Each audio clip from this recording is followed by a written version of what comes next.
ஏழு தலைமுறைகள் பாரம்பரியமிக்க ஒரே சித்த மருத்துவ ஸ்தாபனம் சேலம் சிவராஜ் சித்த வைத்தியசாலை. இப்பொழுது சேலம், ஈரோடு, சென்னை, ஹொசூர், திருப்பத்தூரில் தினசரி மருத்துவரை சந்திக்கலாம். தொடர்புக்கு 9842722250. அயன் சத்து தலைமுடி உதிர்தலை தடுக்கும் மிதமான சூடு பாலில் கலந்து பருகலாம். லயன் டேட் சிரப் தினமும் 2 ஸ்பூன். நேயர்களே வணக்கம், இது சாணக்கியா. நான் உங்கள் அருண். இன்று நம்மோடு டெல்லியிலிருந்து மூத்த பத்திரிகையாளர் டெல்லி ராஜகோபாலன் சார் இணைந்துள்ளார். கேட்பதற்கு நிறைய இருக்கிறது, வாருங்கள் கேட்கலாம். வணக்கம் சார். நமஸ்காரம். சென்னையிலோ மழை, டெல்லியிலோ குளிர். சென்னையில் மழை, டெல்லியில் குளிர். நான் 3 ஸ்வெட்டர் போட்டு இருக்கேன், ஒரு மஃப்ளர் போட்டு இருக்கேன். இன்னைக்கு 8 டிகிரி அருண். இது டிசம்பர் 22ஆம் தேதிக்குள்ள 1 டிகிரி ஆயிடும், 0 டிகிரிக்கு வந்துடும். அப்புறம் திருப்பி அதாவது வட இந்தியாவில் சொல்லுவது நவராத்திரியிலிருந்து சிவராத்திரி வரை குளிர் இருக்கும் என்று. இந்த பீக் பீரியட் இப்பதான். சோ அதனால ரொம்ப ஆனா இங்க யாரும் குளிர்னால யாரும் சேர அடிக்கிறது கிடையாது. அங்க குளிர்ன்றீங்க, பட் ஆனா அரசியல் தட்பவெப்பம் எப்பவுமே அதிகமா தான் இருக்கு. டெல்லி உட்பட, சென்னை உட்பட எல்லா இடத்துலயும். இப்போ நம்ம பாக்குறோம், வட மாவட்டங்கள், தமிழகத்தின் வட மாவட்டங்கள்ல சென்னையை விட அதீத மழை பெய்யுது, அதீத பாதிப்பிற்கு உள்ளாகிட்டது. பட் போக்கஸ் அங்க இருக்கா அப்படின்னா கிடையாது. நம்ம பாக்குறோம், ஏகப்பட்ட சேதம் ஏற்பட்டிருக்கிறது. சென்னை மழை தாண்டி விட்டது அப்படின்றதுனால அந்த போக்கஸ் அப்படியே போய்விட்டது. இங்க இது ஒரு பக்கம் டெவஸ்டேஷன் இருக்கு. சைக்ளோன் பிஞ்சல் ரொம்ப மிகப்பெரிய பாதிப்பை ஏற்படுத்தி இருக்கிறது. நான் அந்த விஷயத்துக்கு வரேன். அதுக்கு முன்னாடி நான் உங்ககிட்ட கேட்கணும்னு நினைக்கிறது, திரு அண்ணாமலை அவர்கள் மீண்டும் தமிழக அரசியல் களத்துல ஒரு பரபரப்பை ஏற்படுத்தி இருக்கிறார். 3 மாத இடைவெளிக்கு பிறகு அவருடைய படிப்பை முடித்து தமிழகம் திரும்பி இருக்கிறார். அவருடைய ஆக்ஷன், அதை பத்தி தான் நான் கேட்கணும்னு நினைக்கிறேன். ஸ்டார்டிங் வித், அவர் சென்னையில் தரையிறங்கிய உடனேயே அவர் சொன்ன விஷயம், அதானி திமுக இடையே ஒரு ரகசிய இது இருக்கு, அதை பத்தி நான் டீடைல்டா பேச போறேன். ஒரு 2-3 நாள் டைம் கொடுங்க, நான் அதை உட்கார்ந்து அமர உட்கார்ந்து பேச போறேன். நான் அதை சும்மா போற போக்கு ஒரு சின்ன பிரஸ் மீட்ல சொல்லணும்னு நினைக்கல. I want a detailed conversation அப்படின்னு சொல்லியிருக்காரு. அவர் டீடைல்டு அதை பத்தி நான் பேச போறேன்னு சொல்லியிருக்காரு. நான் அதான் உங்ககிட்ட டைரக்டா உங்ககிட்ட கேட்கணும்னு நினைக்கிறேன். ஏன்னா இன்னைக்கு நைட்டு அவரு டெல்லிக்கு ஃபிளைட் ஏறுறாரு. டெல்லியில முக்கிய சந்திப்புகளை நடத்த இருக்கிறார். என்ன நடக்க இருக்கிறது? சாணக்கிய நேயர்களுக்கும் ரங்கராஜன் பாண்டே, அருண் நேயர்களுக்கெல்லாம் என்னுடைய நமஸ்காரத்தை சொல்லிக்கொண்டு, நாளை காலை 11:30 12:30 மட்டும் இந்த 1 மணி நேரத்தில் அண்ணாமலை அவர்கள் மிக மிக முக்கிய நபரை சந்திக்க இருக்கிறார். உளவுத்துறையிலிருந்து அவருடன் பணிபுரிந்தவர் தவிர அவருடைய சீனியராக இருந்தவர் டெல்லியில் மிக முக்கிய பதவியில் வந்து விட்டார், இன்டெலிஜென்ஸ் பியூரோல. அதையும் தவிர அமித்ஷாவினுடைய ஆணையின்படி சில முக்கிய தஸ்தாவேஜுகள், எப்படி ராகுல் காந்தி சேர்ந்த பல முக்கிய மந்திரிகளுக்கும், ரேவந்த் ரெட்டி, அசோக் கெலட், திக்விஜய் சிங், ஃபரூக் அப்துல்லா, மம்தா பானர்ஜி, உத்தவ் தாக்கரே போன்றவர்களுக்கெல்லாம் எப்படி அதானியினுடைய, even CPM chief minister Pinarayi Vijayan உள்பட. ஆனால் தமிழகத்தில் இருப்பது நூதனமான தொடர்பு இருக்கிறது, ஆனா தொடர்பு இல்லை. எங்க எல்லாருக்கும் போட்டோ வந்துருது. டிஐபிஆர் எப்ப அண்ணாமலை திருப்பி சொல்றாரு, டைரக்டர் இன்ஃபர்மேஷன் பப்ளிக் ரிலேஷன்ஸ். எங்க போன வருஷம் இது பண்ணும்போது அந்த வீடியோ ஒண்ணு, ஆடியோ ஒண்ணு ஏன் காமிக்காத விட்டாங்க? அதானியும் மு.க. ஸ்டாலின் முதலமைச்சரும் சந்தித்தது. பிறகு அதானி அவர்கள்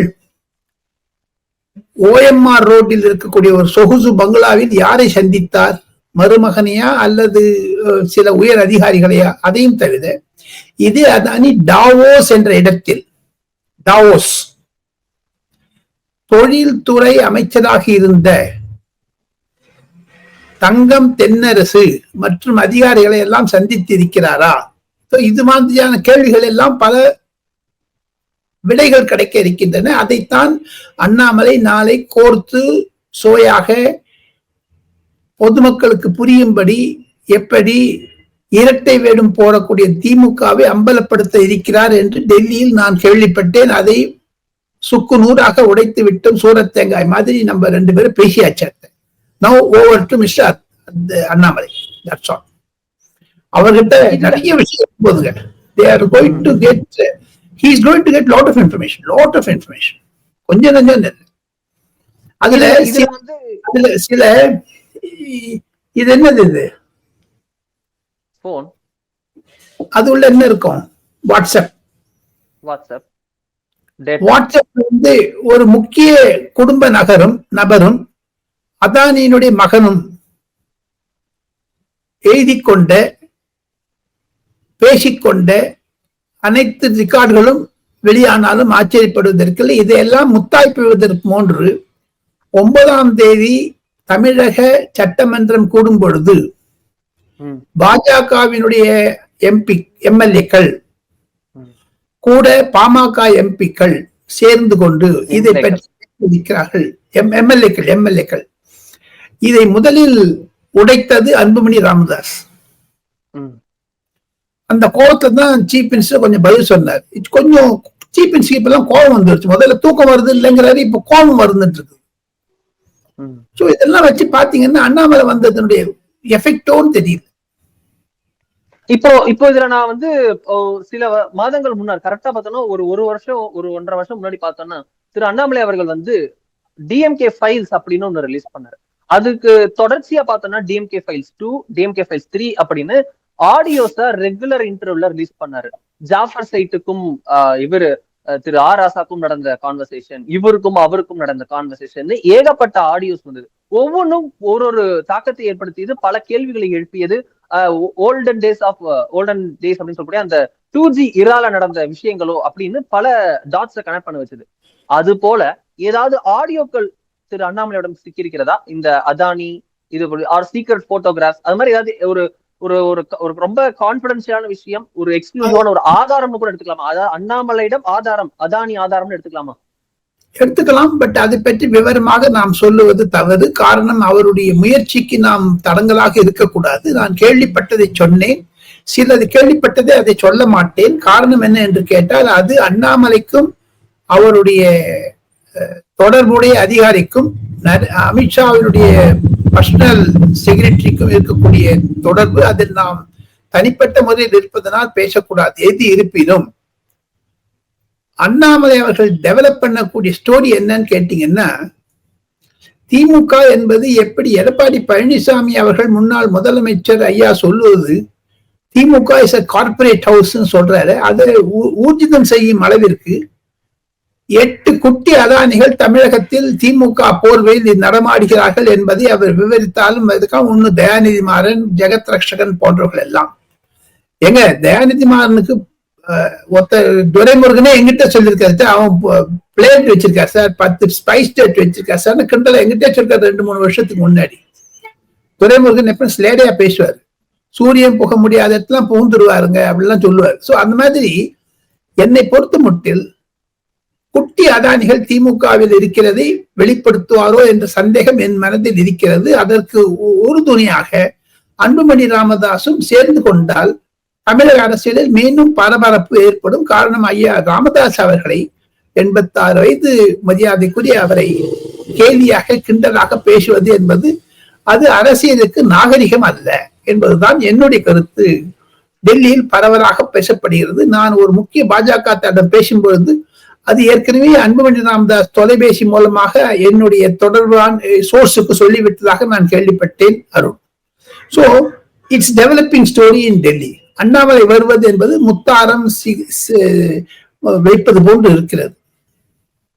அதாவது இதுல நீங்க சொல்லும் போது ஒரு லைன் விட்டீங்க, நான் அதை நான் இன்னும் கொஞ்சம் எலாபரேட்டா கேட்கணும்னு நினைக்கிறேன். அமித்ஷா அவருடைய பர்சனல் செக்ரட்டரி உட்பட எல்லாரும் வந்து இதுல வந்து இன்வால்வ் இருக்காங்க. அவங்க they are giving direct inputs to Annamalai அப்படின்னு சொல்றீங்க. அப்படி இருக்க அண்ணாமலை ஒரு 3 மாத கேப்புக்கு அப்புறம் வந்த உடனே ஒரு யதார்த்தமா போஸ்ட் பண்ணப்பட்ட அதானி கொஸ்டினுக்கு அவ்வளவு வந்து கொஞ்சம் கூட ஒரு பதற்றப்படாம டீடைல்டா நான் பேச போறேன், வெயிட் பண்ணுங்க அப்படின்ற சம்திங் லைக் அவர் இந்த கேள்வியை எதிர்பார்த்தோ இல்ல அவர் இந்த கேள்வி நீங்க கேட்கணும்ட்டு அவரே இல்லைன்னா கேட்காட்டி அவரே சொல்லிருப்பாரோன்னு கூட தோணுது. அப்படி இருக்க அதானி பத்தின கொஞ்சம் கன்க்ளூசிவான ஏதாவது அதானி ஆர் டிஎம்கே லிங்க்ஸ் பத்தின கன்க்ளூசிவான evidence or something like proof or something like photographs ஏதாவது டைரக்டா டெல்லியில இருந்து ப்ரோசஸ் ஆயிருக்கோ திரு அண்ணாமலை கையில? இருக்கு அதெல்லாம் அது பரந்தூர் விமான நிலையத்திற்கு இருக்கிற எலக்ட்ரிக் மீட்டரை பற்றி இருக்கலாம். ஏனென்றால் இதெல்லாம் ஒரு வியாபாரமாக இருந்தாலும் ஏன் அதானி வலையில் திமுக சிக்கியது, அதுதான் இப்பொழுது புரிந்து கொள்ள வேண்டிய விஷயமாக நான் கேள்விப்படுகிறேன். இது பற்றி நாம் ஒரு பக்கம் பார்லிமெண்ட்ல டிஎம்கே ப்ரொடெஸ்ட் பண்றாங்க, அதானியோட இண்டிக்மெண்ட் பற்றி பேசணும், விவாதிக்கணும் அப்படின்னு, நாடாளுமன்றம் விவாதிக்கணும்னு அங்க போராடுறாங்களே. அதற்காகத்தானே அம்மையார் மம்தா பானர்ஜி சொல்லிவிட்டார், அதானி பற்றி எங்களுக்கு பேச கிடையாது, பங்களாதேஷ பற்றியும் சம்பல் பற்றியும் பேச வேண்டும் என்று அதானிக்கு சாதகமாக ராகுல் காந்திக்கு எதிராக திருப்பி விட்டார்கள். அதை திமுக அகில இந்திய அரசியலில் திமுகவும் சிக்கிக் கொண்டு விட்டது. அதை எக்ஸ்போஸ் பண்ணுவார். அமித்ஷாவுடைய வேலை அதானியையும் காங்கிரஸையும் பிரிப்பது, அதானியையும் ராகுல் காந்தியும் பிரிப்பது, அதானிக்கும் ராகுல் காந்தி மீது இருக்கக்கூடிய கோபங்களை எல்லாம் மேலும் ராகுல் காந்தி கோபப்பட அளவிற்கு அண்ணாமலை மூலமாக சில செய்திகள் வந்தால் அது திமுக காங்கிரஸ் உறவை கூட பாதிக்கும் என்று நாம் எதிர்பார்க்கலாம். அருண், சோ இந்த அண்ணாமலை அவர்கள் வெளியிடக்கூடிய அடுத்த சில நாட்களில் வெளியிடக்கூடிய ஒரு முக்கிய ஆதாரம் அப்படின்றது வந்து ஒரு டேர்னிங் பாயிண்டா மாறுமா, இல்ல ஒரு ஆல்ரெடி இருக்கக்கூடிய ஒரு யூசுவலான ஒரு குற்றச்சாட்டா இருக்குமா? டேர்னிங் பாயிண்டா மாறும். அது தமிழக சட்டசபையில் எதிரொலிக்கும் 9ஆம் தேதி. இது பில்டப் டுவர்ட்ஸ் 9 முன்னாடி ரிலீஸ் ஆயிருமா? அதுக்கு முன்னாடி ரிலீஸ் ஆயிருமா? ஏன்னா இப்ப மான்சூன் பத்தின இந்த ஃப்ளட் பத்தி அவர் டெல்லிக்கு பேச போறாரு.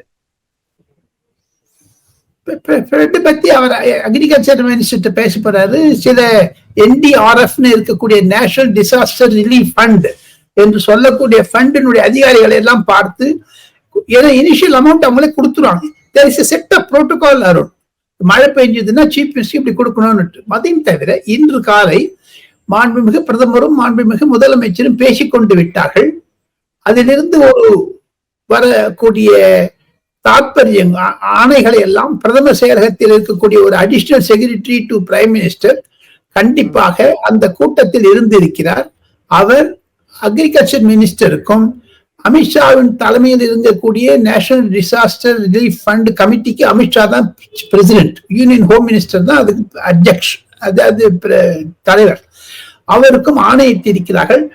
தமிழக முதலமைச்சர் 2000 கோடி கேட்டிருந்தாலும் குறைந்தது ஒரு 400-500 கோடி வரக்கூடும் என்று. ஏன்னா எல்லா ஊர்லயும் ஃப்ளட் இருக்குங்க, எல்லா ஊர்லயும் ட்ரவுட் இருக்குது. உத்தரப்பிரதேசத்துல சில இடத்துல வறட்சி கூட இருக்குது, மத்திய பிரதேசத்துல இருக்குது. எல்லாமே சேர்ந்து பாத்தீங்கன்னா மாதம் நடக்கக்கூடிய கூட்டத்தில் இதுவும் பிரச்சனைகள் வளரும்.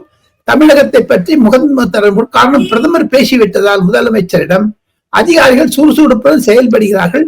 அதையும் தவிர பாராளுமன்றத்தில் இன்று தான் திமுக 23 எம்பிகளுக்கு ஞானோதயம் வந்தது. ராகுல் காந்தி வாழையை பிடித்துக் கொண்டு செல்லக்கூடிய திராவிட முன்னேற்ற கழகம் இன்றுதான் ஏதோ பேச ஆரம்பித்திருக்கிறார்கள் லோக்சபாவில். காரணம், தமிழகத்தில் பொன்முடி மீது நடந்த கதி ஒவ்வொரு எம்பிக்கும் நடக்கக்கூடாது என்ற பயம் அவர்களுக்கும் இருக்கிறது. அதை சரிப்படுத்தத்தான், போட்டி போடத்தான் அன்புமணி ராமதாசும் டெல்லியில் இருக்கிறார். அவரும் சில அமைச்சர்களை பார்த்திருக்கிறார். நாளை அண்ணாமலை வந்தவுடன் அது இன்னும் பிரபலமாகிவிடும். மத்திய அமைச்சர்களை எல்லாம் பார்ப்பது என்பது ருட்டீனாக அல்ல. அண்ணாமலை பொறுத்த மட்டும் பொறுத்திருந்து பார்ட்டி ஹெட்ஸ் மட்டும் தான் பாக்குறாரு, பார்ட்டியில முக்கிய தலைவர் மட்டும் தான் பாப்பார். அன்யூஷுவலா இந்த மீட்டிங் வந்து கவர்மெண்ட் சைட்லயும் பார்க்க இருக்கிறார். காரணம், அவருடன் பயின்ற, அவருடன் நடமாடிய, அவருடன் பணிபுரிந்த பல அதிகாரிகள் முக்கிய பொறுப்பில் இருக்கிறார்கள் மத்திய அரசாங்கத்தில். அவர்கள் மூலமாகவும் இருக்கும். எது இருப்பினும் தமிழக வெள்ள நிதியை பற்றி கண்டிப்பாக முதலமைச்சர் பேசுவதற்கு முன்பதாகவே, தமிழக சட்டமன்றத்தில் வரக்கூடிய தீர்மானத்திற்கு முன்பதாகவே, தமிழக எம்பிக்கள் கேட்பதற்கு முன்னதாகவே அண்ணாமலை நாளை டெல்லி வருகிறார் 4ஆம் தேதி புதன்கிழமை. அது முக்கியத்துவம் வாய்ந்ததாகத்தான் நான் கருதுகிறேன். Okay, moving on from this subject sir, நான் கேட்கணும்னு நினைக்கிறது மகாராஷ்டிரா பொலிட்டிக்கல் கிரைசிஸ் சொல்லலாம். திருப்பி வந்து ஒரு கன்வின்சிங்கான விக்டரி மகாயுத்தி கோலிஷனுக்கு கிடைச்சிருக்கு. பாஜக, சிவசேனா, தேசியவாத காங்கிரஸ் ஒரு ஸ்வீப்பிங் பெற்றிருக்காங்க. ஆனாலும் இப்ப வரைக்கும் கவர்மெண்ட் ஃபார்ம் பண்ண முடியல. காரணம் வந்து சிவசேனா ஒரு பிரதான அலை. இங்க மகாராஷ்டிரால அரசு பீடத்துல குறைந்த சீட் இருந்த போதும் முதல்வர் பதவியை வைத்திருக்கக்கூடிய அலை திருப்பி அதே முதல்வர் பதவியை கேட்குதோ அப்படின்ற புள்ளியில பிரச்சனை வருதோ அப்படின்ற எல்லாருக்கும் ஒரு சந்தேகத்தை எழுப்பி இருக்கிறது. ஏக்நாத் ஷிண்டே முரண்டு பிடிக்கிறாரா? தடை கிடையாது. அவர் ஏற்கனவே சொல்லிட்டாரு, பிரைம் மினிஸ்டர் சொல்றக்கூடிய கோட்டை தாண்ட மாட்டேன் என்று. அமித்ஷா சொல்ல கோட்டை இப்ப current news he's been admitted in hospital for தெரியும். மீட்டிங் தள்ளி போகுது. வர்ச்சுவல் மீட்டிங்ல அட்டென்ட் பண்ணுவாரு. அதையும் தவிர நிர்மலா சீதாராமன் அம்மையார் அவர்கள் கண்டிப்பாக நாளை புதன்கிழமை பாஜக தேர்தல் முடிந்தவுடன் மத்திய ஒரு அப்சர்வராக விஜய் ரூபானியும் நிர்மலா சீதாராமன் அனுப்பி இருக்கிறார் ஜே.பி. நட்டா அவர்கள் நரேந்திர மோடியினுடைய ஆணையின்படி. சோ ஆக மொத்தம் ஏக்நாத் ஷிண்டே கண்டிப்பாக கண்டிப்பாக அமைச்சரவையில் சேர்ந்து விடுவார். அவருக்கு இருக்கக்கூடிய உடல்நிலை சரியாகிவிடும். அவருக்கு ட்ரிப்ஸ் ஏத்துறாங்கன்னு சொல்லாங்க, நான் கேள்விப்பட்டேன். அது சரியாயிடும். அதெல்லாம் ஒரு வீக்னஸ் பிளஸ் எவ்வளவு நாள் வேலை செஞ்சு எல்லாத்தையும். இரண்டாவது விஷயம் அருண், சாணக்கிய நேயர்களுக்கு தெளிவாக சொல்ல வேண்டும். நரேந்திர மோடி என்பவர் அவசரப்பட மாட்டார். தன்னுடைய பதவியேற்கும் போது கூட பிரணாப் முகர்ஜி அவர்கள் போனில் பேசினார்கள். எப்பொழுது பதவி ஏற்க வருகிறார் என்றெல்லாம் பொழுது 2014 2014 அப்பொழுது என்னிடம் மரியாதைக்குரிய முன்னாள் ஜனாதிபதி பிரணாப் முகர்ஜியை சொல்லி இருக்கிறார்.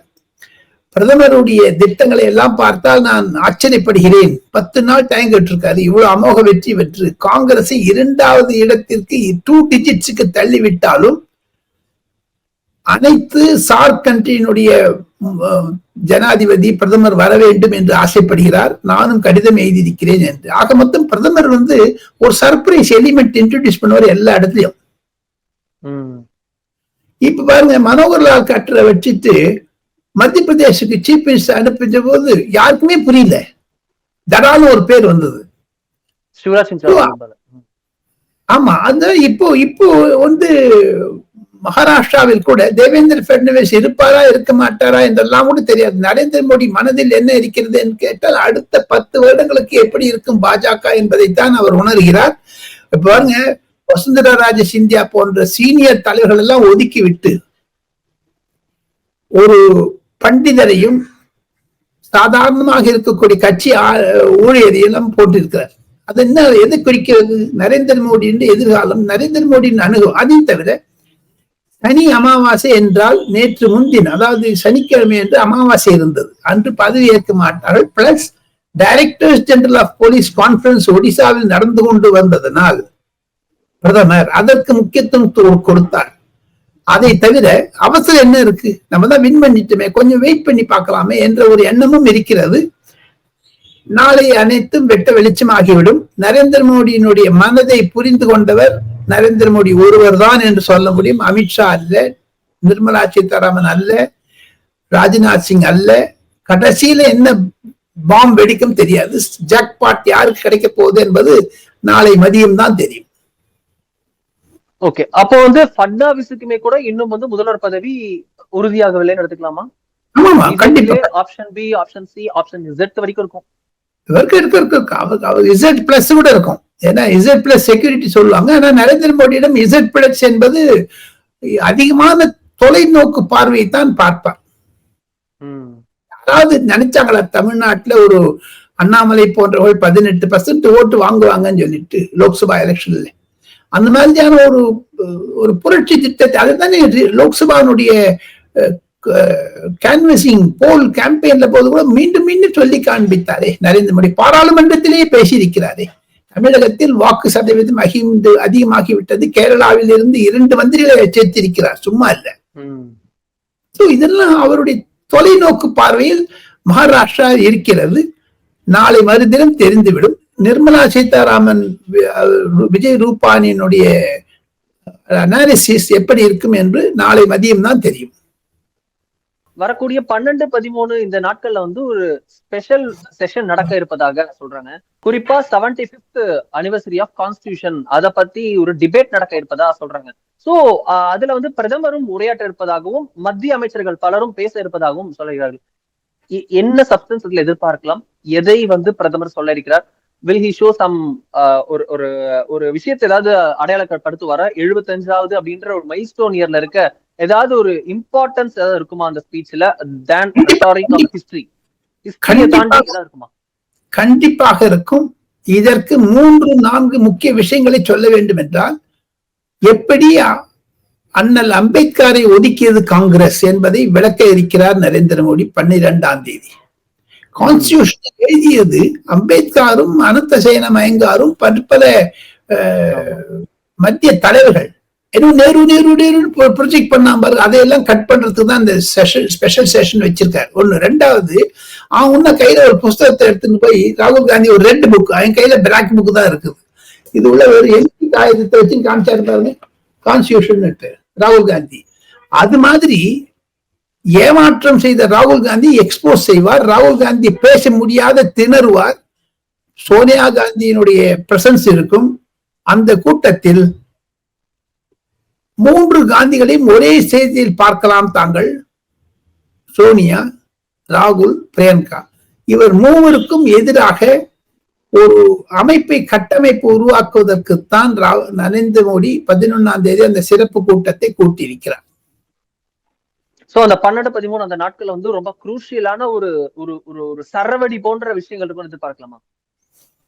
இன்னொரு டெல்லி லீக்ஸ் ஒன்னு சொல்லி முடிச்சிடுறேன். நம்ம ஒரே ஒரு ரொம்ப interesting aspect which I heard from a very top BJP leader. 2025 12 months preparation for 26 elections ன்னு சொல்றாங்க. தமிழ்நாடு, கேரளா, வெஸ்ட் பெங்கால், ஆசாம். 2025ல அருண் 2 தேர்தல் தான் வருது. பீகார், டெல்லி. Bihar November, Delhi March. நரேந்திர மோடிக்கு ஃப்ரீ டைம் நிறைய இருக்கும். இந்த மாதிரி சொல்ல வேண்டிய அவசியமே கிடையாது. Election model code of contact சில பிரச்சனைகள்ல நிறுத்ததுலாம் கிடையாது. இந்த 25 இயர் இருக்கு பாருங்க, அது RSS உடைய 100வது ஆண்டு விழா. இதை வைத்துக் கொண்டு அகில இந்திய அளவில் பிரதமரும் மோகன் பாகவத்தும் சேர்ந்து கொண்டு சில முக்கிய அறிவிப்புகளை எல்லாம் இருக்கிறார்கள். நரேந்திர மோடிக்கு தேர்தல் இல்லாமல் ரிலாக்சேஷன் பண்ணக்கூடிய வருஷம் 2021. கடந்த 11 வருடங்களாக அவர் தேர்தல் ஒரு வருஷத்துக்கு 8 தேர்தல் நடந்திருக்குங்க. Last year 8 states went to polls. ஒரு போல் போறதுன்னா ஒரு 10 கல்யாணம் பண்ற மாதிரி இருக்கலாம். சென்ற முறை தங்களுடைய சிஸ்டருக்கு கல்யாணம் பண்ணீங்க. இவர் நரேந்திர மோடிக்கு வருஷம் ஒரு 10 கல்யாணம், ஒரு எலெக்ஷனுக்கு ஒரு கல்யாணம். எவ்வளவு பெரிய டாஸ்க் தெரியுமா அது? சோ அதனால அந்த அமைப்பில் இந்த வருடத்தில் நரேந்திர மோடி செய்யக்கூடிய சாதனை என்ன என்று கேட்டால், டிசம்பர் 2025க்குள் யுனைடெட் நேஷன் செக்யூரிட்டி கவுன்சில் இந்தியாவிற்கு ஒரு பங்கு வகிக்கிறதற்காக அடித்தளம் நட இருக்கிறார். புட்டின் வர இருக்கிறார் மார்ச் மாதத்தில்.